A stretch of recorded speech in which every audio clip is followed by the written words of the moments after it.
Advanced courses తో పాటు first year నుండే campus recruitment training leading companies లో 13,000 plus placements with 13.5 lakhs highest package. ఏమన్నారా? మోదీకి చెప్పుకో అన్నారు కదా, వెళ్ళి మోదీకి చెప్పుకోమన్నారు కదా. పహల్గామ్లో మీరు భర్తల్ని కాలుస్తుంటే మా భారత మహిళలు, మా సోదరీమణులు కన్నీళ్లతో పెట్టుకొని ఏడుస్తుంటే ఇక్కడ ఏడవద్దు, వెళ్ళి మోదీకి చెప్పుకోండి అన్నారు కదా. విన్నాడు, మా మోదీ విన్నాడు. ఏ స్థాయిలో విన్నాడో ఈ ప్రపంచం మొత్తానికి అర్థమయ్యేలా చెప్పాడు. ఆయన వింటే పాకిస్తాన్లో తలదాచుకున్న ఉగ్రవాద సంస్థలకి ఏం జరుగుతుందో చూపించాడు. ఒక్క రాత్రి కేవలం 25 నిమిషాలు, రాత్రి 1:05 నుంచి 1:44 వరకు ఏం జరిగింది పాకిస్తాన్లో? పహల్గామ్ దాడిలో కన్నీళ్లు పెట్టుకున్న మహిళలకు ఇవాళ ఒక న్యాయం జరిగింది. పహల్గామ్ దాడిలో ఒక మహిళ కన్నీరు పెట్టుకుంటే పాకిస్తాన్ కూడా అల్లకల్లోలమవుతుందని చాలా స్పష్టంగా అర్థమయ్యేట్టు చేశాడు మోదీ. ఆ రోజే చెప్పాడు బీహార్లో. ఏం చెప్పాడు? మీరు ఈ దేశంలో సృష్టించిన విధ్వంసానికి మీరు ఎక్కడ దాచుకున్నా, ఈ భూమి మీద ఏ కలుగులో నక్కినా మీకు సరైన శిక్ష పడుతుందని చెప్పారు. ఇవాళ భారత ప్రధాని మోదీ అన్న మాట నిలబెట్టుకున్నాడు. ఆ మహిళల మాట విన్నాడు, వాళ్ళ కన్నీళ్లు తుడిచాడు. అందుకే ఈ ఆపరేషన్కి ఆపరేషన్ సింధూర్ అని పేరు పెట్టారు. ఆపరేషన్ సింధూర్ అంటే ఏంటో తెలుసా?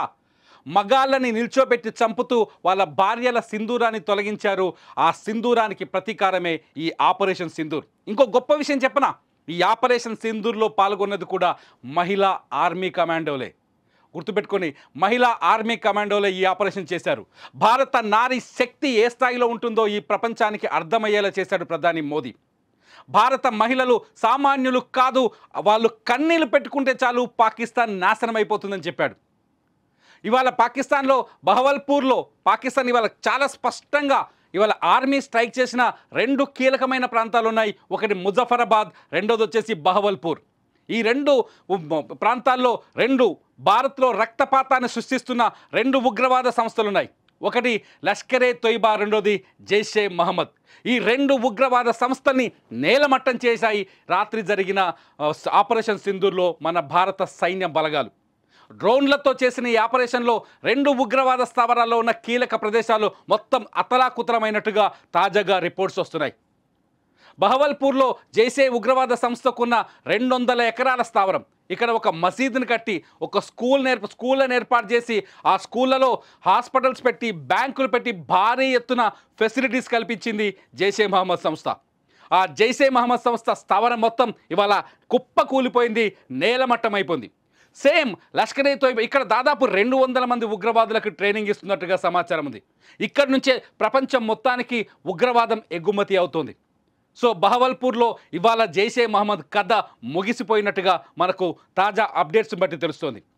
ఇకపోతే ముజఫరాబాద్లో కూడా లష్కరే తోయిబా స్థావరం ఉంది. అక్కడ ఒక బంగ్లాలో లష్కరే తోయిబా కనీసం ఒక బ్యాచ్కి 15 మంది ఉగ్రవాదుల్ని తయారు చేస్తుంది. ఆ ఉగ్రవాద స్థావరం ఇవాళ నేలమట్టమైపోయింది. మొత్తం 9 ప్రాంతాల్లో దాదాపు 80 నుంచి 100 మంది ఉగ్రవాదులు హతమైనట్టుగా మనకు సమాచారం అందుతోంది.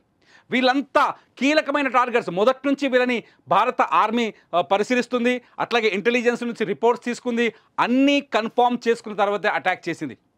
గుర్తు చేసుకోండి ఒకసారి. అన్నారు కదా వెళ్ళి మోదీకి చెప్పుకోండి అని. పహల్గామ్లో దాడి చేస్తూ కాల్పులు జరుపుతూ వెళ్ళి నీ మోదీకి వెళ్ళి చెప్పుకో అన్నారు కదా. మోదీకి చెబితే ఇలాగే ఉంటుంది సమాధానం. మోదీ రియాక్ట్ అయితే ఇలాగే ఉంటుంది సమాధానం.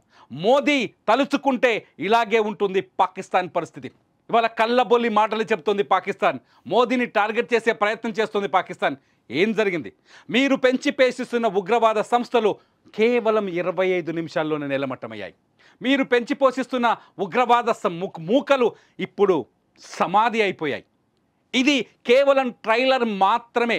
భారత్ తలుచుకుంటే ఇంకా ఇంకా ఇంకా చేయగలదు అని నిరూపించాయి భారత సైన్య బలగాలు. చెప్పారు కదా వెళ్ళి మోదీకి చెప్పుకోమని. మళ్ళీ గుర్తు చేస్తున్నాను, చెప్పారు మోదీకి. మరి మీరేమనుకుంటున్నారు? మోదీకి చెబితే ఏం జరుగుతుంది? ఇలాగే జరుగుతుందని మీరు భావిస్తున్నారా? అయితే ఈ వీడియో కింద కామెంట్ చేయండి, మోదీని సమర్థించండి. చూస్తూనే ఉండండి సుమన్ టీవీ.